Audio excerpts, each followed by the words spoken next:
है कि Saint Thomas से लोग आ रहे हैं। ले दादा, ये मुसीबत है। मतलब जब कोई सहारा नहीं होता है तो हम लोग हो जाते हैं। टेंशन नहीं लेना है, जिसका कोई नहीं है उसका कौन है, हम लोग हैं। एक चीज होता है, अपने स्कूल में ना कुछ चीजें हैं जो बहुत बेहतरीन है। ये मतलब स्वाभाविक है। जैसे अदर स्कूल के ना अपने स्कूल के एजुकेशन में भी बहुत सारा डिफरेंस है। पढ़ाई के मामले में साल भर आपको पढ़ते हो गया, 100 में से 1 दिन या 2 दिन ऐसा भले ही हुआ हो कि जब क्लास ना चलाओ, कोई बेल आपका खाली रहा हो। नहीं तो ऐसा होता नहीं यहाँ पे कि बेल खाली हो जाए। आपका 6-7 बेल जो भी चल रहा है पूरा प्रॉपर चलेगा। दूसरा एक खासियत है कि अदर स्कूल में पढ़ोगे ना तो वो टीचर्स आपके घर पे दर्शन कभी नहीं देंगे, लेकिन अपने वाले साल भर में कम से कम 1-2 बार तो आ ही जाते हैं, और अगर कहीं रास्ते में पड़ गया तो लौट ही जाएंगे। अच्छा चीज है ये सब, कम से कम घर से बाहर तक आदमी जानता तो है। दूसरा ये है ना, अगर आप अपने स्कूल में 1 साल 2 साल पढ़ लिए हो, पक्का है कि आप आधा काम समझ जाइए, आधा टीचर हो ही गए। बस आपको समर्पित होके पढ़ना है। जैसे नैन्सी बहन जी हैं, समझ जाए, क्या नाम है, नैना, हाँ नैना बहन जी। नैना बहन जी जान लीजिए 50% टीचर हो ही गई हैं, संभालते संभालते, है ना। 50%, बाकी जब एजुकेशन वाला पूरा हो जाएगा तो 100% हो जाएंगी। लेकिन अभी अनुशासन शासन देखते देखते 50%, क्योंकि यहाँ जो दायित्व मिलता है ना वो इसलिए नहीं मिलता है कि टीचर कर नहीं सकते हैं। अगर वो इतना कर सकते हैं वो कर लेंगे, लेकिन शुरू से ही आपको छोटा छोटा जिम्मेदारी दिया जाता है कि ताकि फ्यूचर में, अभी आप अगर क्लास में ये नहीं बोल सकते हो कि शांत रहिए, तो आप उम्मीद ये करते हो कि आप माइक को लेके बोलोगे, बहनों और भाइयों इस बार मेरा चुनाव चिन्ह ये है, भारी मतों से विजयी बनाओ। नहीं बोल पाओगे। रीजन क्या है, जब आप क्लास में नहीं बोल पाओगे तब आप सबके बीच में नहीं बोल पाओगे। अगर आप क्लास हैंडल करना सीख लिए ना तो समझिए सब सीख लोगे, क्योंकि क्लासों में भांति भांति प्रकार का आदमी है सब। कोनो कोनो ऐसा रहेगा सोचेगा अच्छा प्रमुख बदल जाए तो ठीक है, ठीक है। ये सब जिम्मेदारी होती है, इसलिए बाकी हमें तो अपना ही अच्छा लग रहा है, अपना स्कूल। बाकी आप लोग का पता नहीं। कभी कभी लोग कहते भी है ना कि दूर का ढोल सुहावन होता है, तो दूर रहोगे ना तो लगेगा वो स्कूल अच्छा है। लेकिन हम आपको बताएं, आप यहाँ अध्ययन करिए, फिर 1 महीना के लिए किसी दूसरे स्कूल में जाइए, रह नहीं पाओगे, एकदम फिक्स है। आप यहाँ से पढ़ के ना कभी भी आप पढ़ करके यहाँ से जाइए दूसरे स्कूल में, और वहां देखिए 10-15 दिन आप पढ़ के आपका मन नहीं लगेगा, 1 महीना के अंदर भगाओगे, सोचोगे हमरे वाला ठीक था, भले ही फीसिया मांग रहे थे लेकिन ठीक अपने था। ऐसे ही क्लास का भी है। शुरू में हम लोग गए थे एक जगह पढ़ने के लिए, अपने स्कूल में रहते थे तो हम लोग सुनते थे कि हमारा स्कूल बहुत अच्छा है, बहुत अच्छा है। गए पढ़ने, सोचे गलत हो गया, वहीं रहना चाहिए, जहां थे वहीं ठीक था। ठीक है, कौन सी क्रांति पढ़ रहे थे भैया, इसमें रोब्रेस्पियर तक हम लोग कल पहुंच ही गए थे। अब आगे नाम आ जाता है नेपोलियन का। किसका नाम, नेपोलियन के बारे में पढ़े थे कि नहीं, नहीं पढ़े हैं। शुरू से एक बार रिवीजन कर लेते हैं। और कोई बहन जी में भी नहीं है, आप नए हैं, आप तो 1-2 दिन आए शायद, कि आज पहला दिन है, कल आए थे। अच्छा, तब तो धीरे धीरे। असल में होता क्या है ना, अपने क्लास में जैसे कोनो बहन जी या भैया आती हैं, भैया की तरफ कोनो भैया आ गया वो अपने रंग में रंग देता है, फिर पहचान ही नहीं मिलता, क्योंकि यक्के फेसवा दिख रहा होता है। फिर बहन जी के साथ आएगी, 1-2 दिन तो तनी ठीक रहेगी, अलग 100 कौवा में कबूतर, लेकिन 2-3 दिन बाद ना वो ऐसे हो जाएगी। मतलब कौवा कबूतर वाले में नहीं, फिर से कबूतर बनेगी वो, कौवा नहीं। कौवा भैया का डिपार्टमेंट है, बहन जी का कौन सा है, कबूतर वाला। हाँ, अपने ताई बोल लेती है कबूतर। भाई यह रोब्रेस्पियर थे ना, इतना पढ़ लिए थे कि नहीं। चलिए शुरू से ही देख लेते हैं। फ्रांस किस महाद्वीप पे है, किस महाद्वीप पे, थॉमस वाले भैया, आपको भी बोलना है, ठीक है। नहीं, इधर तो हिंदी चलता है, उधर अंग्रेजी में दिस इज गुड, ठीक है भाई। फ्रांस किस महाद्वीप में है, यूरोप। फ्रांस के राजा कौन थे, लुई। लुई का नाम याद रखना, बहन जी के लिए आसान है, ना लुई बोल पाना तो सुई ही बोल देना, लेकिन बोलना जरूरी है, लुई, ठीक है। लुई कौन से, 16वां। कौन से लुई, 16वां। इनके रानी का नाम क्या था, मेरी एंटोनेट। शादी कहाँ हो गई, ऑस्ट्रेलिया में। कहाँ पे हुआ था, याद रखिएगा, कौन सा है, ऑस्ट्रेलिया, हमें लगा परसा बोलने जा रहे हो। ठीक है भाई, इनकी शादी हो गई, लेकिन ये राजा ठीक थे कि निरंकुश? कैसे थे निरंकुश? आओ भैया, ऐसे लग रहा है डंडा का फैक्ट्री हमारे पास है। डेली मतलब डेली पढ़ाने आते ना, डेली 2 लड़का आएगा निकल के, हाई स्कूल में भी यहाँ पे भी, आचार्य जी डंडा चाहिए। नहीं है जी, अभी भी देख ही रहा है भाई। अब इसका शादी वादी हो गया। राजा भी निरंकुश था। कैसा था? निरंकुश, माने तनिक घमंडी टाइप का, बतिया सुनना नहीं है, कोई भी बोले उलझा जाना है, लड़ जाना है तुरंत है, कहना नहीं करेंगे, जाओ क्या कर लोगे भाई।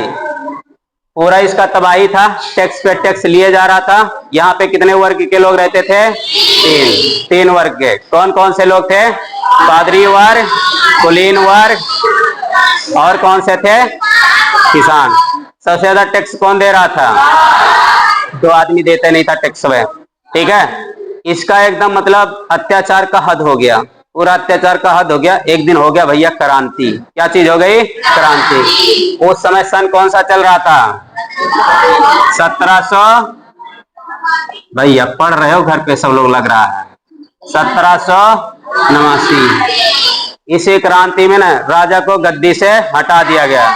हटा दिया गया कि बैठा दिया गया?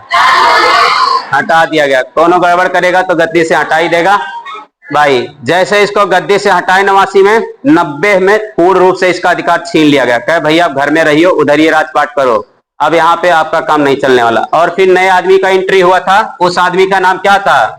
रोबेस्पियर।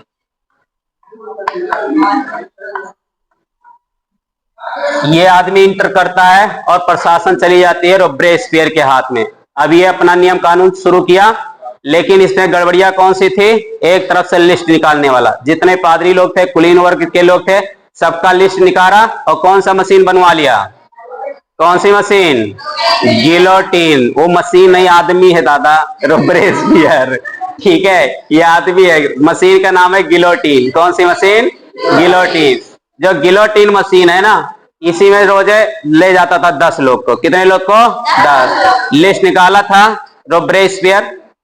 जो रोबेस्पियर एक मशीन बनवाता है गिलोटीन, और कहता है जितने लोग फ्रांस के, जब राजा थे लुई 16वां, जितने लोग पैसा फ्रांस का लूटे हैं ना, सबके ऊपर कार्रवाई होगी। और एक एक को ले जाकर के कहां पहुंचा देता है? गिलोटीन पे। कहां पे पहुंचाता है?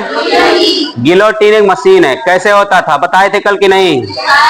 ले जाके उसी में बलि दे देता था। अब राजा ना 3 साल आराम से जिया। 3 साल घर पे देखता रहा कि बताओ, एक समय ऐसा था हमारा बड़ा वाह वाह होता था, जय जयकार हो रहा था, महाराज जी की जय। आज कोनो पूछ ही नहीं रहा है, राय दो। ठीक है, घर में था। एक दिन रोबेस्पियर इसके घर पे भी लेटर भेज दिया, कहा आपका भी कार्रवाई पूरा हो गया है और न्यायालय ने कहा है आपको फांसी दी जाएगी। चौंक गया ही कि लग रहा है अब लास्ट डे आ गया है।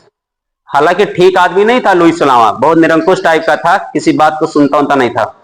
ले गए, इसको भी गिलोटीन में ही लटका दिए। गिलोटीन में फांसी देने वाला व्यवस्था पता है कैसे था? बलि आने वाला, पहले हाथ को क्या करते थे? बांध देते थे। पिछले हाथ बांधता था कि भाग भी ना पाए, पैर भी बांध देता था, नीचे पटरा जैसा था उसी पे लटा के नीचे ले जाए, ऊपर से गिरता था धाए से फरसवा। उसको 5 आदमी ना पकड़ के पहले खींचते थे, खूब दूर से रस्सी था वो, खींचते थे, फिर एक बैग छोड़ देते थे, जा करके गट्टई अब गिरे धाए से, उड़ गया गट्टई, आदमी मर गया, निकाल के ले जाता, दूसरे को ले आओ। एक दिन ना राजा को निपटाया, दूसरे दिन किसको निपटा दिया? रानी को। राजा रानी को, दोनों को। अब प्रश्न पूछेगा कि किस सन में निपटाया गया इन सबको? 1700 कितने में आ गया था? 1793। कौन सा सन? 1793। माने 90 से लेके 93 में 3 साल तक ये रोबेस्पियर रहा और कम से कम हजारों लोग को बलि आया उसी गिलोटीन मशीनिया में। और 93 में राजा और रानी को भी गिलोटीन मशीन पे चढ़ा दिया। फिर यहीं पे फ्रांस में ही इसके, फ्रांस देश के नागरिक लोग इसका बड़ा विरोध किए रोबेस्पियर का। कहे इस तरह आपको नहीं करना चाहिए, जो चीजें हो गई उसको भूल के नए सुधार, नए चीजें लाना चाहिए, बदलाव लाना चाहिए फ्रांस के प्रगति के लिए। और हुआ क्या कि जिस असेंबली में ना इसको चढ़ाया गया था लुई 16वां को, उसी असेंबली ने कार्रवाई की और रोबेस्पियर पे भी वही आ गया और रोबेस्पियर को भी उसी मशीन में ले गया, जिस मशीन को रोबेस्पियर बनवाया था ले करके गया और उसी में इसको भी चढ़ा दिया। अब प्रश्न पूछेगा कि रोबेस्पियर को कब गिलोटीन मशीन से सजा दिया गया? 94 में। 1794। जैसे 1794 ईस्वी में ना इसको भी गिलोटिन मशीन पे चढ़ाया गया, एक नए आदमी का एंट्री हुआ, उसका नाम था नेपोलियन बोनापार्ट। कौन सा पार्ट? Napoleon Bonaparte. जब फ्रांस का समाज चल रहा था उस समय लुई सलावा के टाइम पे बड़ी प्रगति थी फ्रांस की, लेकिन जब दूसरी बार ये रोबेस्पियर खत्म हो जाते हैं और नेपोलियन बोनापार्ट आया, एकदम सम्राट था ये वहां का, लेकिन बहुत तानाशाही योद्धा था, इससे खतरनाक था। सबसे खतरनाक लुई सलावा, इससे भी ज्यादा खतरनाक कौन था? रोबेस्पियर, इससे भी खतरनाक आदमी निकला, उसका नाम था Napoleon Bonaparte. Napoleon Bonaparte, Napoleon Bonaparte. तो नेपोलियन बोनापार्ट है ना, ये उससे भी खतरनाक। और सन आता है 1799। कौन सा? 1799। एक एक को याद रखना है। सबसे पहले तो याद रखना है यूरोप महाद्वीप, ये सब क्रांति हो कहां रही है? यूरोप में। किस जगह पे? यूरोप में। यूरोप में कौन सा देश है? फ्रांस। फ्रांस की राजधानी कहाँ है? पेरिस। यहाँ का राजा कौन है? लुई सलावा। रानी कौन है? मेरी एंटोनियट। ठीक है। अब यहीं पे होती है क्रांति। किस सन में? 1789 में क्रांति होता है, राजा को हटाया जाता है और फिर यहाँ का शासक कौन बनता है? रोबेस्पियर।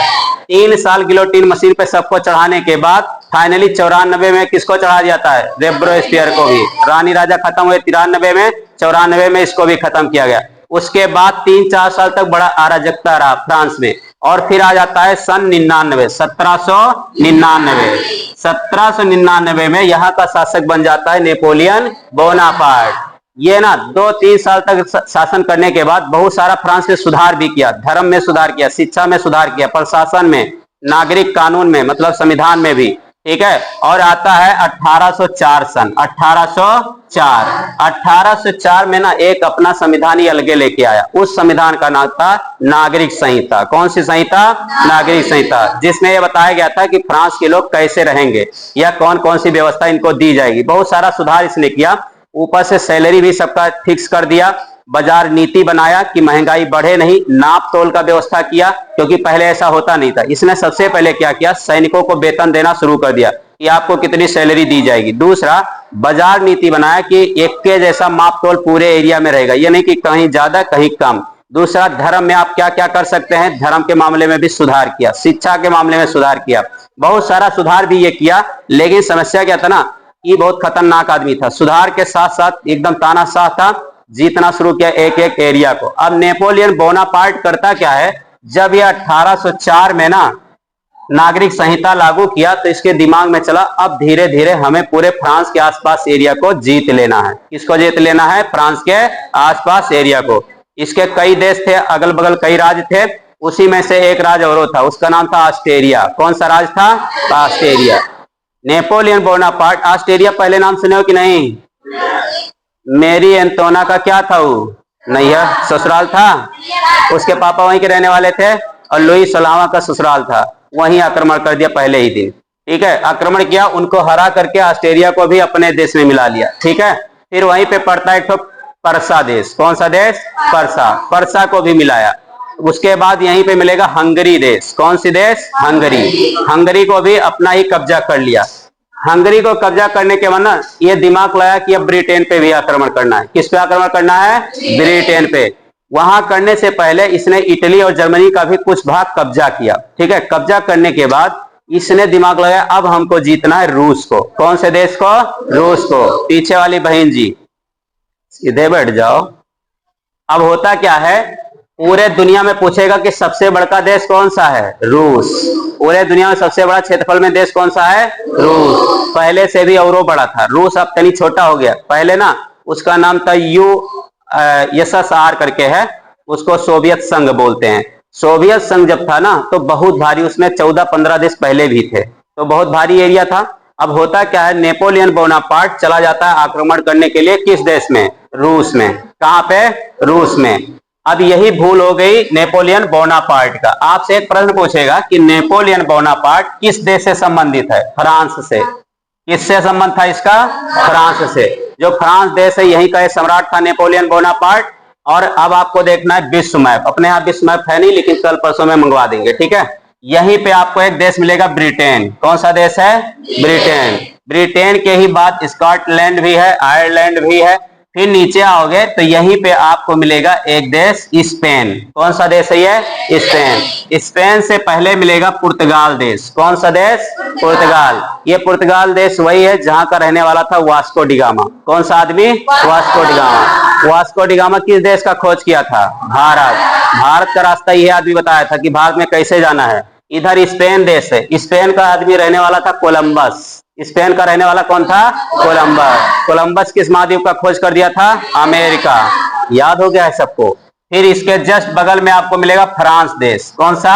फ्रांस। यहाँ पे है पुर्तगाल, यहाँ पे स्पेन, यहाँ पे मिलेगा फ्रांस देश। फ्रांस से आगे यही नीचे आओगे इटली मिलेगा। कौन सा देश है ये? इटली। इटली नाम सुने कि नहीं? इटली में ना प्राचीन काल में एक तो सभ्यता था, उसका नाम था रोम की सभ्यता। किस देश की सभ्यता? रोम। अपने यहाँ सिंधु की सभ्यता था और उनके लोग के यहाँ रोम की सभ्यता। बहुत साइंटिस्ट थे उधर, बहुत सारे साइंटिस्ट लोग थे, वैज्ञानिक। इटली की अभी जो वर्तमान प्रधानमंत्री हैं उनका नाम है जॉर्जिया मेलोनी। क्या नाम है? Giorgia Meloni. मोदी जी के साथ बड़ा फोटो है जॉर्जिया मेलोनी का।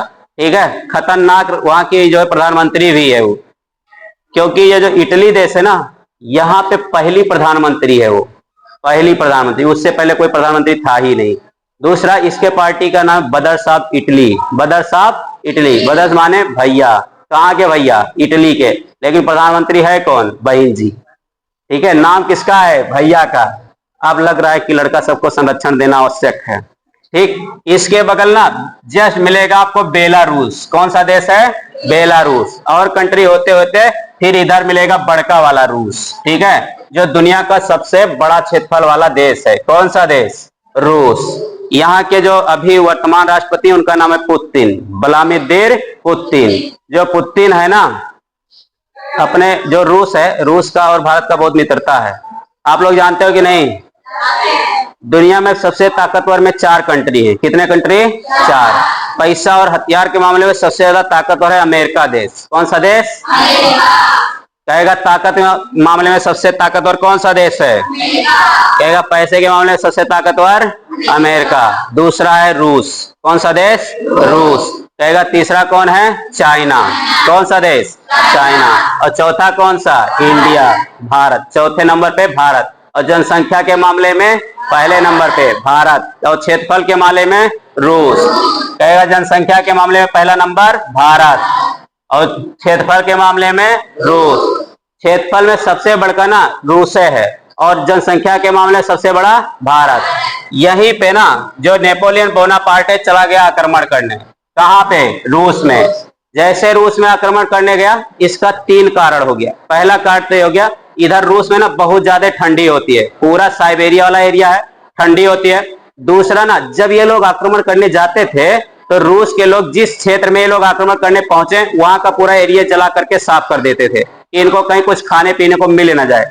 अब यही समस्या हो गया कि पहला इनको कुछ पूरा ठंडी निपटाया, आधे सैनिक इसमें ठंडी में मारे गए, आधे सैनिक खाने के लिए मर गए, और जो बचे कुचे थे उनको ही ठंडी बुखार पकड़ लिया, सर्दी, उसी से निपट गए, न कोई बंद हो गया। ठीक है। और तीसरी समस्या क्या हुआ कि रूस जो है वो बहुत भारी क्षेत्र है, तो जैसे कुछ एरिया ये लोग कब्जा करते थे, पता लगे जैसे यहाँ पहुंचे ना, इधर ये वाले लौट के फिर से बस जाते थे यहीं पे। ये सबको कब्जा करने में बड़ी दिक्कत। दूसरा जो महत्वपूर्ण कारण था, नेपोलियन बोनापार्ट ना 23 साल तक लगातार युद्ध किया। कितने साल तक? 23। उसमें से 15 साल इसने युद्ध लगातार किया, रुकबे नहीं किया। 23 साल के युद्ध में 15 साल लगातार। इसके ना 30 लाख सैनिक मारे गए। कितने लाख सैनिक? 30 लाख। 30 लाख सैनिक मारे गए। नेपोलियन बोनापार्ट का एकदम हालत खराब हो गया। और हुआ क्या, सन आ गया 1815। कौन सा सन आ गया? 1815।